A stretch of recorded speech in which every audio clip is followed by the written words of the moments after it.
কখনো কি মাঝরাতে চোখ বন্ধ করে আয়নার সামনে নিজেকে কল্পনা করেছো? গায়ে জড়ানো একটা সাদা অ্যাপ্রন, গলায় স্টেথোস্কোপ, আর পেছনে তাকিয়ে দেখছে বাবা মা, তাদের চোখে আনন্দের অশ্রু।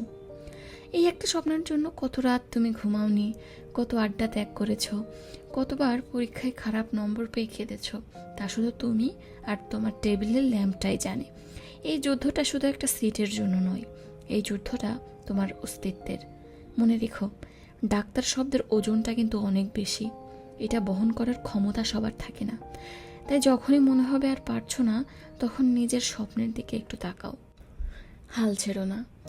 যখন তোমার পড়তে ইচ্ছা করে না, যখন মনে হয় বই খাতা সব বন্ধ করে রেখে দিই, তখন একবার শুধু তোমার বাবার হাত দুটোর দিকে তাকাও, যে হাতগুলো বছরের পর বছর ধরে অক্লান্ত পরিশ্রম করে যাচ্ছে শুধু তোমার একটা সুন্দর ভবিষ্যতের জন্য। মায়ের সেই চশমা পরা চোখের দিকে তাকাও, যে জায়নামাজে বসে প্রতিটা মোনাজাতে শুধু তোমার নামটাই সবার আগে নেয়। কখনো তোমার পিছনে ছুটে তোমার জন্য কাজ করে তাকে ক্লান্ত হতে দেখেছো? তোমার সফল হওয়াটা শুধু তোমার একার ক্যারিয়ার না, এটা একটা মধ্যবিত্ত পরিবারের বছরের পর বছর ধরে জমানো কষ্টের হিসাব। তোমার একটা গাফিলতি যেন তাদের এত বছরের ত্যাগকে ব্যর্থ না করে।